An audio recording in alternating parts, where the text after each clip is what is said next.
Qué bueno que podemos estar esta mañana en el mejor lugar. Vamos a trasladarnos al primer libro de Samuel. Vamos a hacerlo en el capítulo número 4, primer libro de Samuel. Damos un saludo a todos los que a través de las redes están siempre pendientes. Capítulo número 4. Cuando ya lo tengan, me lo confirman, hermanos. Capítulo número 4. Vamos a leer del versículo número 1 en adelante. Y Samuel habló a todo Israel por aquel tiempo. Salió Israel a encontrar en batalla a los filisteos y acampó junto a Benezer. Y los filisteos acamparon en Afet. Y los filisteos presentaron batalla a Israel, y trabándose en combate, Israel fue vencido delante de los filisteos, los cuales hirieron en la batalla en el campo como a 4,000 hombres. Cuando volvió Israel al campamento, los ancianos de Israel dijeron: ¿por qué nos ha herido hoy Jehová delante de los filisteos? Traigamos a nosotros de Silo el arca del pacto de Jehová, para que viniendo entre nosotros nos salve de la mano de nuestros enemigos. Vamos a leer el versículo número 6. Cuando los filisteos oyeron la voz de júbilo, dijeron: ¿qué voz de júbilo es esta en el campamento de los hebreos? Y supieron que el arca de Jehová había sido traída al campamento. Y los filisteos tuvieron miedo, porque decían: ha venido Dios al campamento. Y dijeron: ay de nosotros, pues antes de ahora no fue así. Ay de nosotros, ¿quién nos librará de la mano de estos dioses poderosos? Estos son los dioses que hirieron a Egipto con toda plaga en el desierto. Esforzaos, oh filisteos, y sed hombres, para que no sirváis a los hebreos como ellos os han servido a nosotros. Sed hombres y pelead. Pelearon pues los filisteos con Israel, y fue vencido, y huyeron cada cual a su tienda, y fue hecha muy grande mortandad, pues cayeron de Israel 30,000 hombres de a pie. Y el arca de Dios fue tomada, y muertos los dos hijos de Elí, Osni y Finíes. Vamos a dejar hasta ahí la lectura. Vamos a orar. Padre, te damos gracias esta mañana por la oportunidad que nos das, Dios, de tener un día más, un domingo más, para poder, Dios amado, celebrarte fiesta en todo este día. Te alabamos, te bendecimos, te pedimos, bendito y amado Dios, que en esta mañana nos traigas, Señor, el consejo de tu palabra. Que tu palabra sea, Dios amado, esa medicina, esa guianza para nuestras vidas necesitadas.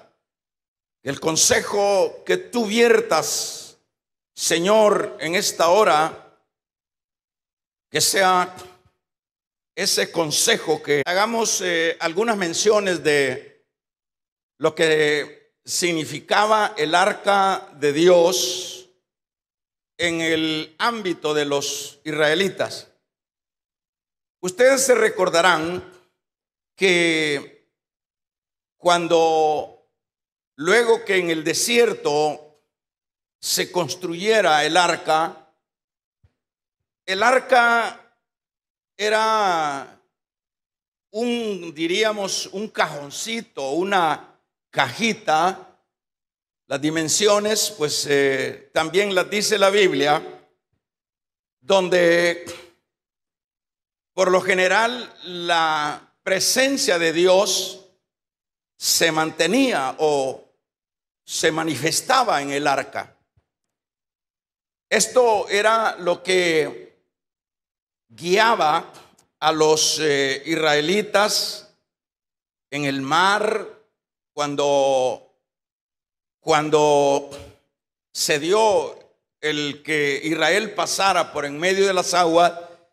Ahí iba la gloria de Dios, pero más adelante esa gloria, decíamos, se asentaba siempre en el arca, y de esa manera Israel se movía en el desierto.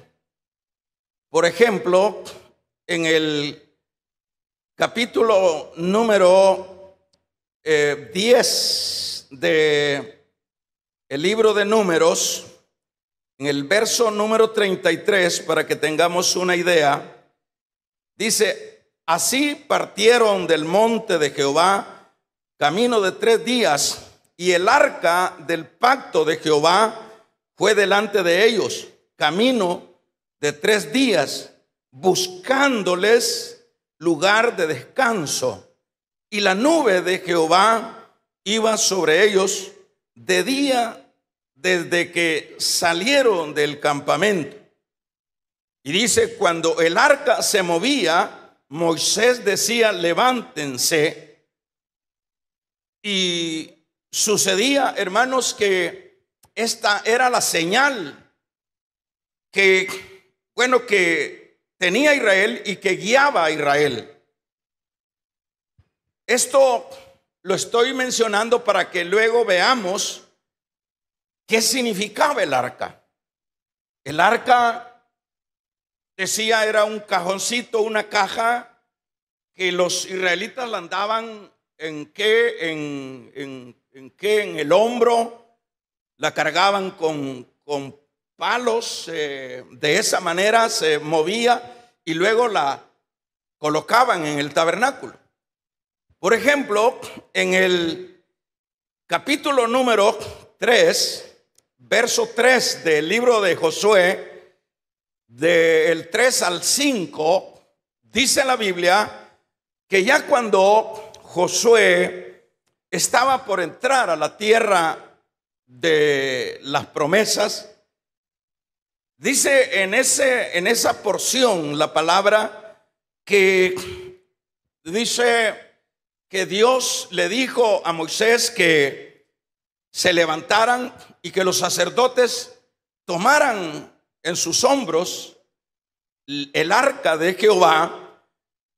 Y sucede que en esos versículos del capítulo 3 al 5, dice que cuando los sacerdotes estaban por cruzar el Jordán, luego de que ellos pusieron sus sandalias en las aguas se dividieron, llevando, por supuesto, los sacerdotes el arca delante del pueblo, y luego Israel pasó el Jordán. Se recordarán que también en el capítulo número 6, cuando también nos habla en el libro de Josué, cuando Jericó iba a caer, el arca, los sacerdotes llevaban el arca de Jehová adelante de todo Israel. Y eso fue lo que permitió que cayeran los muros de Jericó. Para mencionar esto, la idea es que Israel en su en su conjunto, en su percepción, siempre tenían una idea y una claridad y una seguridad de gloria, de manifestación de Dios en el arca. Y en esta narración que leíamos acá en estos versículos, los israelitas, hermanos, se han enfrentado o se enfrentan más bien, de acuerdo a lo que leíamos en el primer libro de Samuel, en este capítulo número 4, dice que se enfrentaron con los filisteos, y luego de que se enfrentan con los filisteos, ellos son derrotados. Y dice que en esta derrota perdieron un promedio de 4,000 hombres. Y luego dice el verso 3 que cuando Israel llegaron al campamento donde tenían, por supuesto, la sede de lo que era la estrategia de la guerra, los ancianos del pueblo, dice, ahí se quejaron y dijeron: ¿por qué nos ha herido hoy Jehová delante de los filisteos? Y claro que como tenían ellos la idea de la arca, que por siglos atrás Israel, esa arca acompañaba a Israel, y sobre ellas estaba la gloria de Dios, ellos acudieron entonces, retrocedieron, pensaron en ese pasado y dijeron: aquí lo que tenemos que hacer es acudir a el arca del Señor. Y luego que mandan a Silo a traer el arca, leíamos ahí de que para ellos ya habíase dado la victoria por ese trasfondo del arca. Pero cuando leemos ahí que se enfrentan otra vez, dice que, bueno, aun cuando tuvo miedo los filisteos de el que se dieron cuenta que el arca habían traído los israelitas, ellos dijeron: esforcémoslos, filisteos, porque de lo contrario vamos a ser siervos de los hebreos. Peleemos sobre ellos aún con todas esta desventaja de que está el arca de Dios con ellos. Y dice que pelearon otra vez, y en esta ocasión los filisteos los derrotaron, matándoles 30,000 hombres. Eso es lo que leíamos en el versículo número 10. Y hizo los filisteos gran mortandad, que cayeron de Israel 30,000 hombres de a pie. Esto, hermanos, realmente fue una situación tremendamente desastrosa para Israel. Desastrosa porque ya estamos hablando, dentro de estos dos enfrentamientos, estamos hablando que son 35,000 personas que han muerto. Es una cantidad de muertos. Y vaya que estas guerras no eran tan modernas como lo son hoy. Estas guerras eran a pura lanza, a pura espada, a tal grado que, bueno, hermanos, debió haber sido horripilante, terrible, el ver de qué manera quedaban los pedazos de gente cortados en aquellas guerras. Y estamos hablando de 35,000 hombres. Ahora, el problema acá, vamos a ver que al ellos ver que seguían siendo perdedores, la pregunta que hicieron: ¿por qué el Señor nos ha permitido que los filisteos nos hagan este estrago? El asunto acá es, hermanos, siempre las derrotas tienen una razón o tienen un porqué dentro de la vida. El problema acá es, en primer lugar, que ellos realmente, Israel me refiero, se había alejado ya tiempo de Dios. Y en este caso, con respecto al arca, bueno, con respecto al arca, ellos sencillamente o religiosamente, ellos tenían este objeto ya como un amuleto, como que era algo que el llevarlo a la batalla, esto significaba que Dios iba a estar con ellos, o si no, era como dije, un amuleto que los iba a librar. Pero sucedió que el arca, en lugar de que hubiera una manifestación a favor de ellos de parte del Señor, lo que sucedió es que los filisteos no solo mataron a 30,000 hombres, sino que se robaron el arca. ¿Y cómo es que se entiende esto entonces? ¿Y cómo es que cuando yo empecé a hablar del libro de Números 10 en adelante, de Josué 3, de Josué 6, ahí vemos la relevancia del arca? Pero ¿cómo es que acá ya el asunto del arca no está funcionando para Israel? El asunto consiste, como ya lo anticipé, es que, hermanos, Israel se había alejado de Dios. Israel no era ese pueblo consagrado, como por ejemplo vemos el caso en el caso de Moisés, el temor, el concepto de la presencia de Dios en el desierto, en el arca, esa dependencia de Israel de seguir las direcciones de la gloria de Dios sobre el arca. Eso lo que significaba era que Israel estaba en las mejores condiciones espirituales.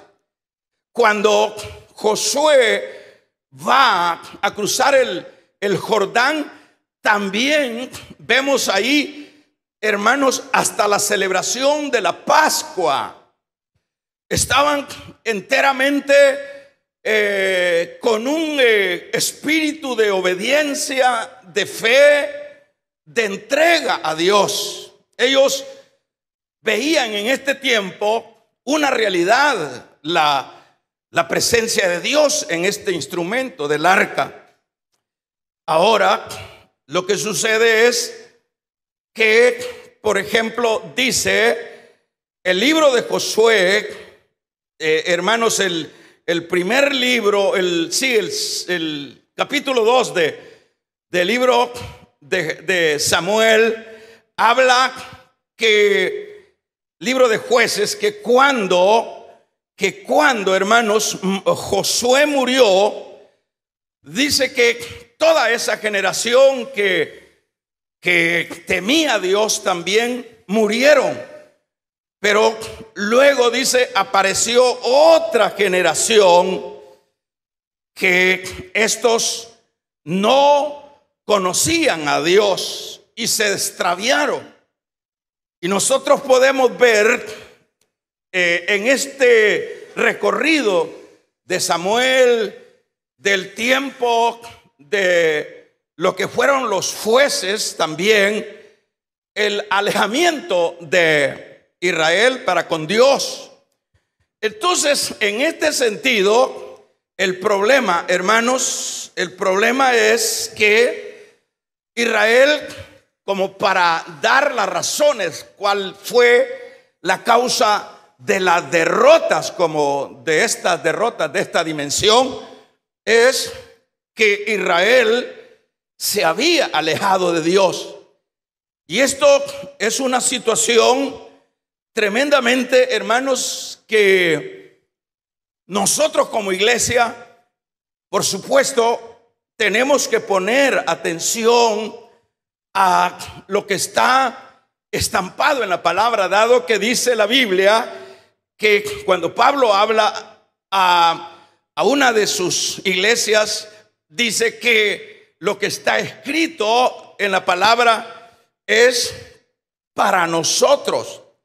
Entonces, cuando nosotros vemos estos acontecimientos, que son acontecimientos terriblemente, hermanos, fuertes, negativos, que no podemos suavizar esto, de 2 derrotas con un soldado que hubiese muerto en esta guerra. Ya Israel era derrotero, ya Israel era alguien que ya mostraba la debilidad al enemigo, pero en este caso fueron 5 primeras derrotas, 5,000 soldados y luego 30,000 hombres de a pie. Esto es tremendamente desastroso, esto es grande, pero el asunto es que Israel se había alejado. Y sucede que cuando vemos esto, es importante que nosotros, lo apliquemos a nuestra vida. ¿Cuáles son las batallas que nosotros, hermanos, durante la vida cotidiana, dentro de la vida familiar, dentro de la vida personal, estamos enfrentando dentro de esta cotidianidad de la vida? ¿Cuáles son? Es un hecho que siempre van a haber enfrentamientos de un lado o de otro para nosotros como iglesia. No vamos a negar, no vamos a ser de aquel tipo de personas que creemos que ya porque somos iglesia estamos exentos de todos los problemas y de todas las dificultades. No, las dificultades siempre las vamos a estar enfrentando casi siempre, todos los días. Las dificultades, incluso no solo las externas, sino las dificultades internas, porque hay dificultades internas. Por ejemplo, el asalto del desánimo espiritual, hermanos, es una cosa que parecería que no tiene incidencia en la vida de la iglesia o de la vida individual de un cristiano. Hay incidencia cuando llega el creyente a decir: yo ya no quiero, yo ya no siento nada, yo ya quiero renunciar a esto del evangelio. Cuando llegan esos ataques, son ataques, hermanos, de enemigos internos que nos asaltan a la vida. Y claro que son cantidades de personas que nosotros vemos que desfilan en las iglesias, que luego de las batallas tanto externas e internas que están experimentando, son muy pocos los que se mantienen, los que perduran en el caminar y en las batallas. Son muy pocos. La gran mayoría tiran la toalla, como dice. La gran mayoría, hermanos. Pero ¿cuál es el problema por lo cual no podemos como hacerle frente a los enemigos internos o externos? ¿Cuál es? ¿Por qué es que nos derrotan? ¿Por qué es que no podemos mantenernos? Porque de acuerdo, voy a usar esta palabra, a la filosofía, hermanos, espiritual, la vida del creyente está diseñada para ir de poder en poder, de gloria en gloria. Ese es el diseño de la vida de los santos. Dice la Biblia es como la luz de la aurora, que va de aumento en aumento hasta que el día es perfecto. Es decir, no es en mengua, es hacia adelante, en victoria tras victorias. Ese es el diseño de la vida espiritual. Ese era el diseño para Israel. El Señor se lo dijo: tú serás cabeza y no cola, tú estarás arriba y no abajo. Ese es el diseño de los que siguen a Dios. Pero aquí nosotros vemos a un Israel derrotado. Acá vemos a una iglesia. Usted puede conocer, si puede usar usted su imaginación, su pensamiento, a cuántos usted, dentro de las personas que hemos conocido en la vida espiritual, los hemos visto retroceder, los hemos visto una vez más caer en el pecado, los hemos visto una vez más e incluso llegar a ser hasta blasfemos. ¿A cuántas personas usted conoce? Yo conozco, son cantidades de personas.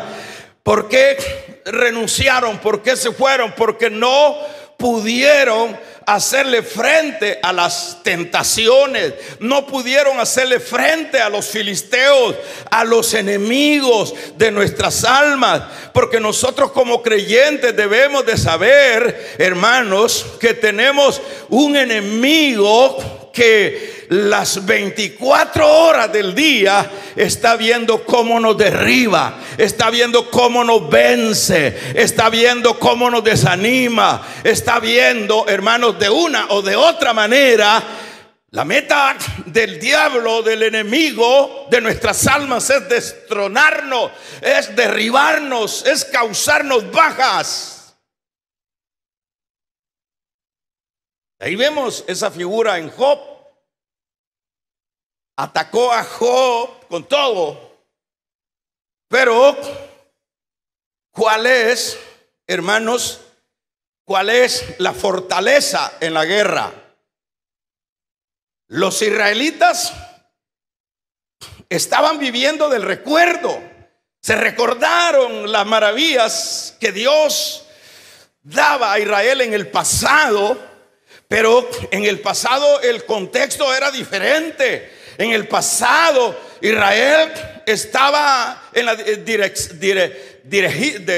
guiado por Moisés, un hombre temeroso de Dios, por un Josué. Y aun cuando habían, hermanos, situaciones negativas de rebeldía, había un espíritu de respeto, había un espíritu de santidad, había un espíritu de obediencia para con Dios. Esa era la diferencia. Pero hoy, en este tiempo, cuando estos se están enfrentando a los filisteos, Israel era una calcomanía. Israel era, hermanos, solo la apariencia. Y es ahí donde vienen las derrotas. Y es ahí donde nadie, hermanos, por de Dios que digamos ser, vamos a poder mantenernos en pie, hermanos, contra los enemigos. El arca ahí estaba, pero Israel andaba mal con Dios. Empezando con Elí, el sacerdote, empezando con los hijos de Elí, hermanos, Ofni y Finés, eran paganos, eran perversos. Entonces el asunto siempre se aclara en el sentido de que la única manera como esta cajita hubiese seguido funcionando, porque la cajita no era Dios.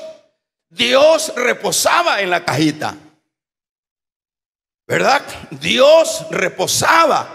Dios, hermanos, debemos de saber que debe de ser así en nosotros, dado que dice que somos el templo, hermanos, de Dios. El Espíritu de Dios reposa, debe de reposar en nosotros. Pero eso siempre tiene que, hermanos, tiene que el Espíritu de Dios repose en nosotros, que en este caso sería la cajita en la cual reposaba la gloria del Señor. Siempre es necesario el cuidado espiritual. Siempre es necesario que cada uno de los que estamos dentro de esta travesía de la vida, donde los demonios, donde el mundo, donde el diablo estará siempre llevándonos en agenda para destruirnos, nosotros debemos de constantemente revisar si, hermanos, si está acorde nuestra arca, nuestra vida, para que la gloria de Dios esté con nosotros. Vamos a regalarle ofrenda de palma al Dios de la gloria, para que nosotros estemos conscientes que la gloria de Dios reposa en nosotros.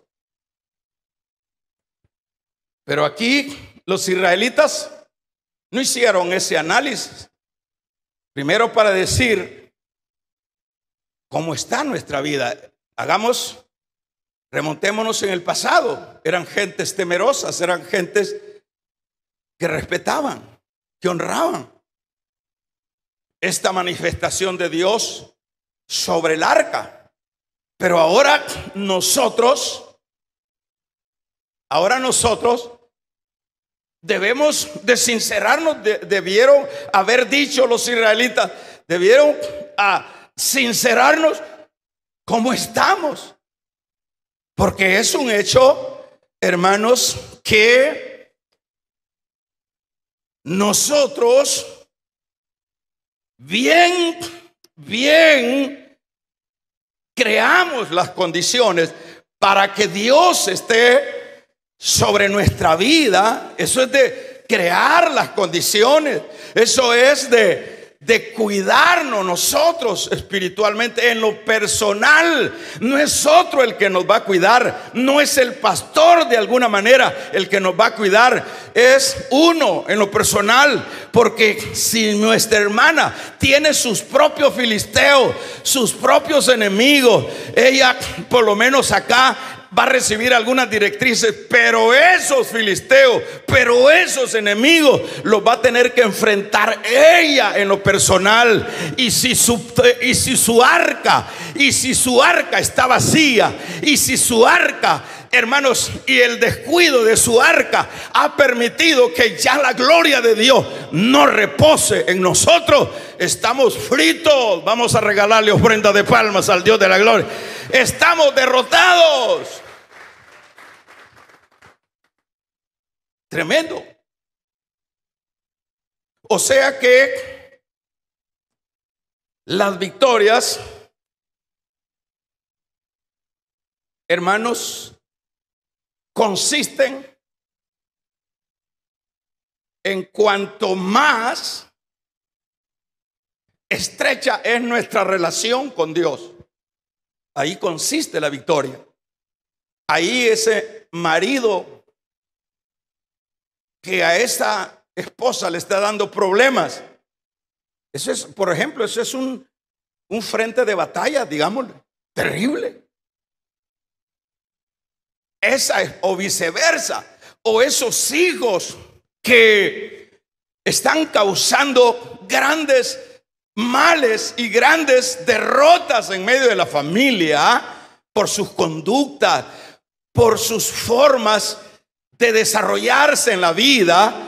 ¿Cómo se puede lograr eso? Y si no fuera eso, el campo de lo que es la economía, el campo de lo que es salud, todo es, hermanos, son frentes de batalla que tenemos cada uno en lo personal, que enfrentar. ¿Y cómo lo vamos a enfrentar? ¿Cómo? A título personal no podremos. Cuando hayamos descuidado la estrecha relación con nuestro Dios, no tendremos el respaldo de Dios para derrotar a los gigantes, para vencer a los enemigos, para saltar murallas, para ir de poder en poder. No tendremos la fuerza ni la fe para poder hacerlo.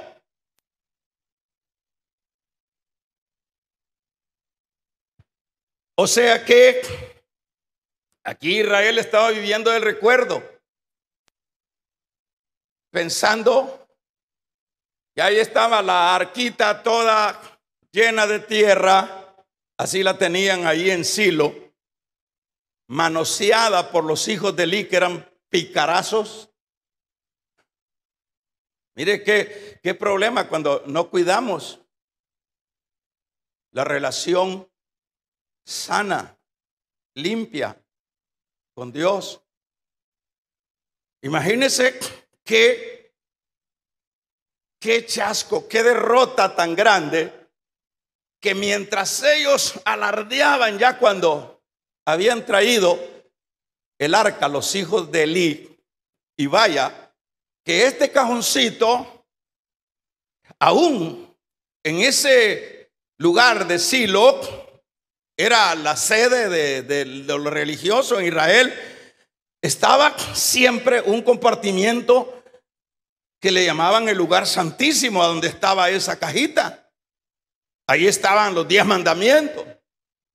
Ahí solo podía entrar el sumo sacerdote, que en este caso era Elí, una vez al año. Pero hoy que la necesitan, hermanos, los israelitas, para presentar el cajoncito, hermanos, delante de los filisteos, y así ellos ganar la guerra, quienes se metieron, profanaron, los impíos hijos de Elí. No fue el sacerdote, el sumo sacerdote, fueron los impíos hijos de Elí los que profanaron llevando el arca. Es que la gente cree que a Dios, hermanos, lo pueden, hermanos, embarrar. Nosotros muchas veces tenemos que saber, hermanos, que nuestro Dios es santo, y la Biblia dice es 3 veces santo. Vamos a regalarle ofrenda de palmas al Dios de la gloria.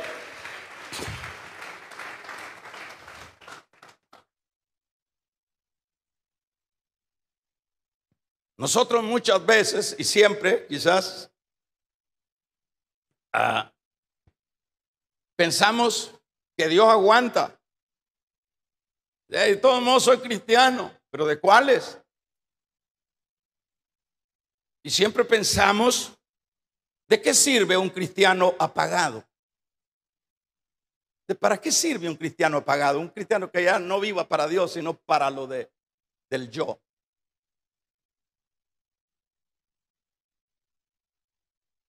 ¿Qué sentido tiene eso en la vida de una persona que se denomine cristiano? Todo cristiano o todo el que pertenece a Dios debe ser una antorcha encendida que se consuma en la llama del fuego de Dios. Pero no tiene sentido. ¿Y qué significa eso, un derrotero? Cuando yo estoy apagado en la vida espiritual, me hartaron los filisteos, me derrotaron. Ya solo soy una víctima más de los enemigos, porque el creyente debe de disfrutar constantemente, hermanos, la vida espiritual. Y la vida espiritual se disfruta en las batallas. Damos una vez. La vida espiritual se disfruta en todos los campos. Cuando, sin duda, cuando usted ve a David que puede vencer a Goliat, hay una alegría. Cuando uno ve a los muros que se caen, hay un gozo. Cuando uno ve, hermanos, las enfermedades que desaparecen, vamos a regalarle ofrenda de palmas al Dios de la gloria. Hay victoria.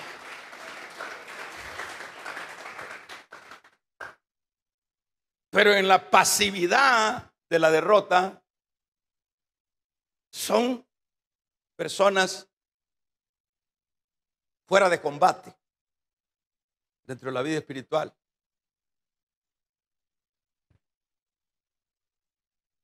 En resumen, lo que aprendemos en esta lección es que si queremos victoria dentro de la vida espiritual, las que constantemente estamos enfrentando, como dije, tanto las internas como las externas, eso depende de mi relación con Dios. Yo no puedo vivir de las experiencias del pasado como están viviendo estos, del recuerdo del pasado. Yo tengo que vivir las realidades de hoy. No puedo estar, hermanos, remontándonos a aquellas experiencias sin ver el trasfondo, por qué habían esas experiencias de gloria en esos tiempos, y revisarme si yo estoy a la altura de un Moisés, de un Josué, a la altura de un Elías.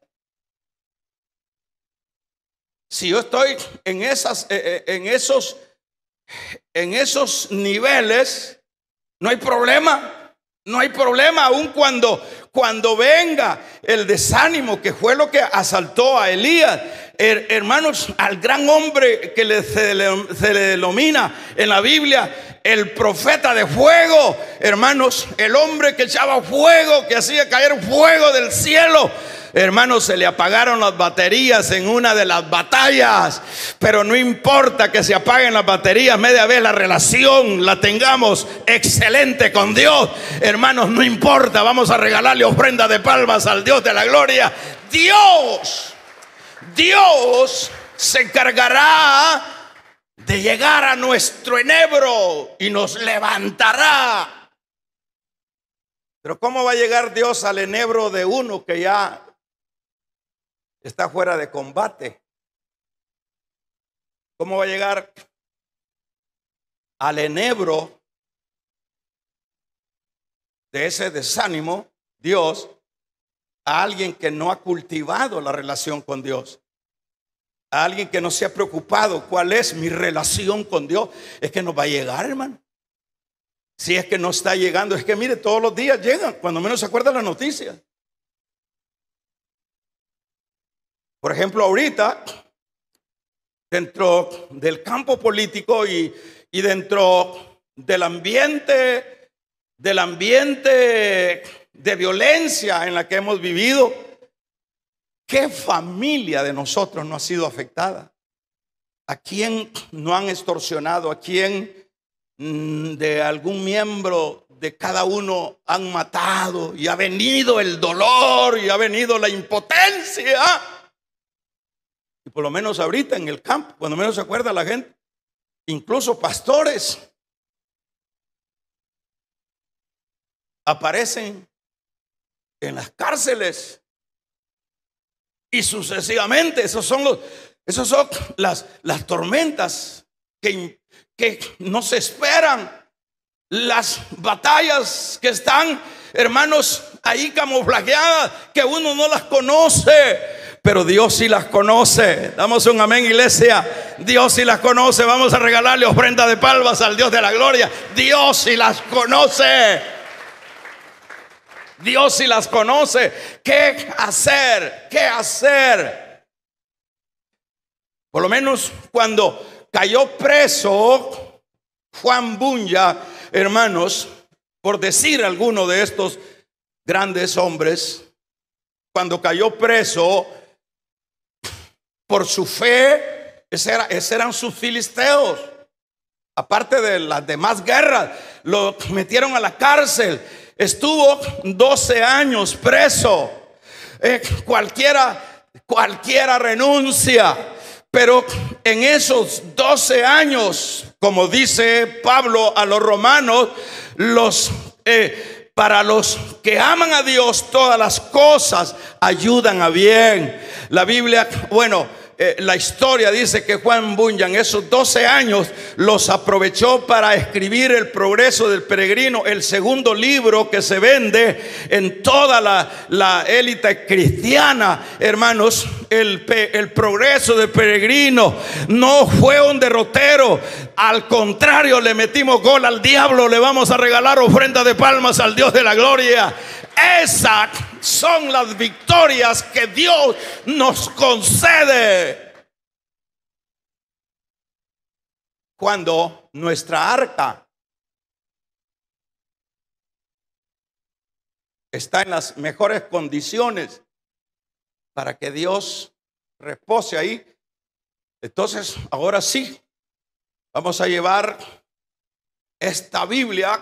Usted ve a muchos cristianos ahora. Nosotros, aparte de los que no son cristianos, nosotros andamos pegando, hermanos, el Salmo 91 en todas las puertas, y andamos el Salmo 23 por otro lado. Debajo de la cama ponemos la Biblia y ni las leemos. Damos un amén.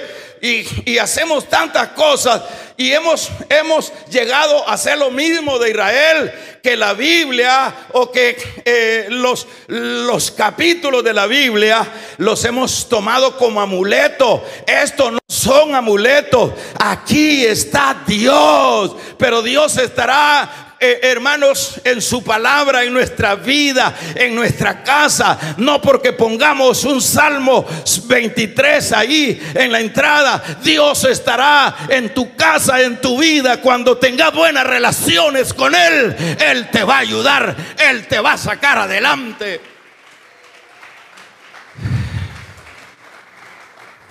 Damos un amén. Y entiéndase qué significa buenas relaciones. ¿Cuáles son los matrimonios estables y que de alguna manera no es una tortura la vida conyugal? Pues sí, porque de lo contrario hay matrimonios que es una tortura completa toda la vida.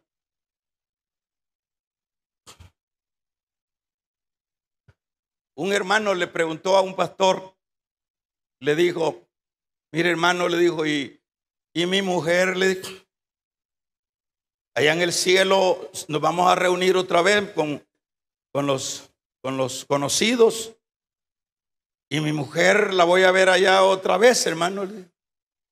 O sea, bien triste porque iba a ver a la mujer allá otra vez. ¿O por qué? Porque vive en batallas, en desgracia. Aquí no puede ni comer juntos. Damos un amén. Que se oiga un poderoso amén. Vidas, hermanos, fracasadas. ¿Para qué? Lo que necesitamos es, porque es que esos matrimonios, aún con sus con sus deficiencias, permanecen y hacen castillos y hacen islotes de felicidad ahí. Es por la relación. Damos un amén. Para que Dios esté en nuestro islote, para que Dios esté en la cárcel como estuvo con Pablo, vamos a regalarle ofrenda de palmas al Dios de la gloria. Para que Dios esté ahí necesitamos relación con Él. Para que entienda qué relación: convivir juntos, platicar juntos, comer juntos, dormir juntos, bañarse juntos, vivir el uno para el otro. Pero Israel ya no vivía para Dios, vivía para ellos. Pero hoy que tienen la necesidad, vayan a traer el cajoncito. Pero ya el cajoncito no funcionó. Se robaron el arca.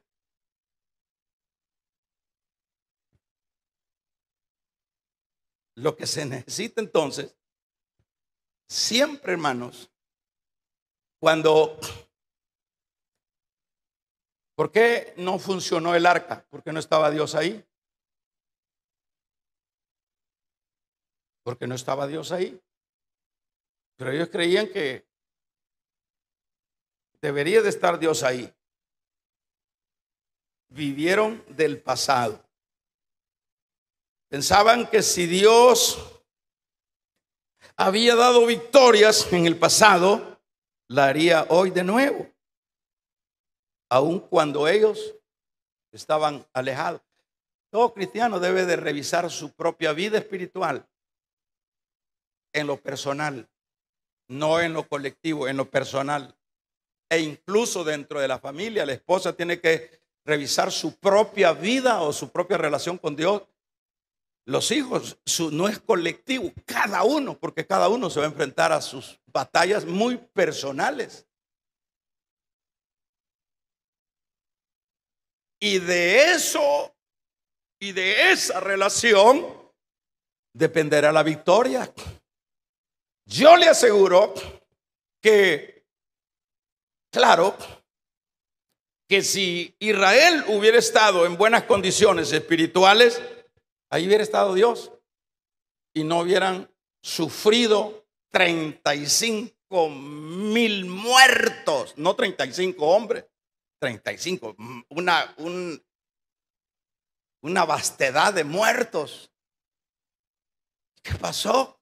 Y todavía dice, ¿por qué Dios? ¿Por qué Jehová? Dicen los ancianos allá en el consejo, ¿por qué será que Jehová nos... No, el problema siempre es uno. El problema siempre consiste en uno. De uno. Fíjese, le voy a decir esto, aunque es un poco contradictorio. De uno depende la victoria. ¿En qué sentido? En el sentido que si nosotros estamos acercados, por decirlo de esa manera, a Dios, usted va a salir adelante. Golpeado, como decía Pablo, pero no vencido. Nosotros vamos a salir adelante, pero todo depende, hermanos, que cada vez revisemos individualmente cómo es nuestra vida con Dios. El aparentar, eso prácticamente viene siendo pues un acto de engaño. Porque el problema es que nadie se libra de los filisteos. La ayuda, hermanos, siempre dependerá de lo cerca que estemos de Dios. De ahí a los discípulos, oiga esto, los atacó una tormenta en el mar y estaban para ahogarse, botaban agua y aún siendo expertos no le funcionaba nada.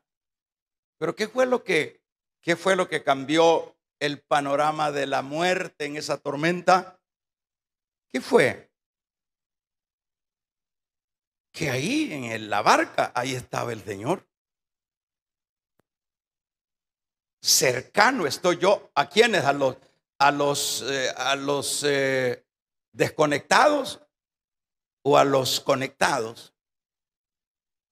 Cuando dice cercano a los contritos y humillados, es a los conectados. Cuando ellos ya no podían, eso es lo lindo, que cuando ya uno no puede, hermanos, hay uno que sí puede. Vamos a regalarle ofrenda de palma al Dios de la gloria. Hay uno que sí puede. Cuando ya no podían ellos, ¡guau!, se acordaron que ahí estaba el Señor en popa y le dijeron: Señor, despierta, que perecemos.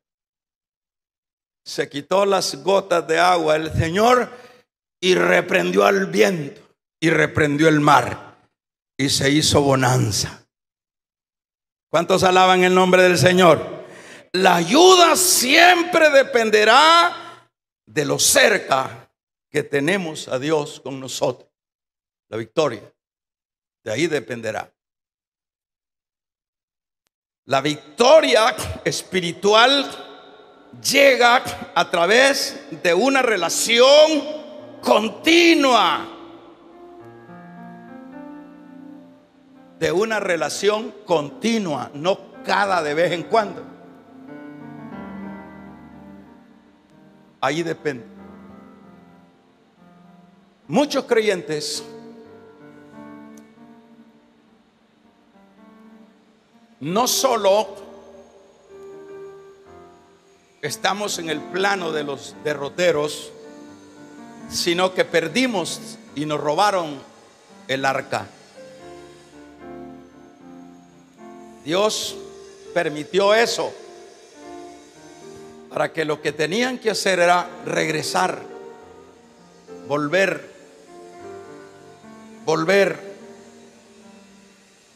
a Él.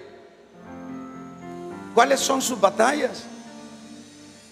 ¿Quiénes son los filisteos que le están golpeando la familia, la salud, la economía, la paz en su corazón? ¿Usted cree que con religiones Dios va a correr a ayudarnos? No. Quitémonos de la cabeza y del corazón el concepto de que si yo voy a una iglesia yo estoy bien con Dios. Quitémonos ese concepto. Más bien seamos más específicos. Si yo voy a la iglesia o si yo estoy en Cristo, yo estoy consciente cuál es mi cercanía o cuál es mi lejanía que tengo con Él. No se trata de presencias. Se trata de que uno diga cuál es mi cercanía, cuál es la lejanía. Si la cercanía es significativa, no se preocupe. Aun cuando se esté en la sequedad más terrible, como estaba Elías, allí va a llegar el ángel de Dios. Le va a dar pan, le va a dar agua. No se preocupe. Pero si está en la lejanía, hombre, esta mañana es para que entremos en razón. Si usted está alejadito, que pues sí, que usted viene nada más y usted cumple este papel. Usted y yo debemos de cambiar ese chip. Debemos de cambiar eso. Si venimos o si andamos en la vida de Dios es porque sabemos qué es lo que estamos haciendo y sabemos para quién vivimos y a quién honramos. De ahí olvídese que ya no hay trigo, que ya de Ucrania no viene trigo, que ya de Rusia ya no lo deja pasar, que la gasolina va a subir, que le dijo el médico que usted se va a morir la otra semana. Olvídese de eso. Media vez. La cercanía con Dios está en un buen momento, repose, duerma en paz. Pero si está alejadito, ¿qué es lo que tiene que hacer hoy? Se va a ir igual. Lo que tiene que hacer ahora es corregir, pedirle perdón a Dios, decirle: Señor, perdóname, yo ya, realmente si yo vengo a la iglesia aquí porque no hay que hacer allá en la casa, allá me aburro. ¿Se recuerda cuando usted oraba y sentía la presencia de Dios? ¿Se recuerda, hermanita, cuando era ofenderla, decirle que no viniera al culto? ¿Qué hay ahora? Lejanía. Y si eso es, acérquese, porque eso será de bendición para no solo su vida, sino para su entorno. Cierre sus ojos. Con sus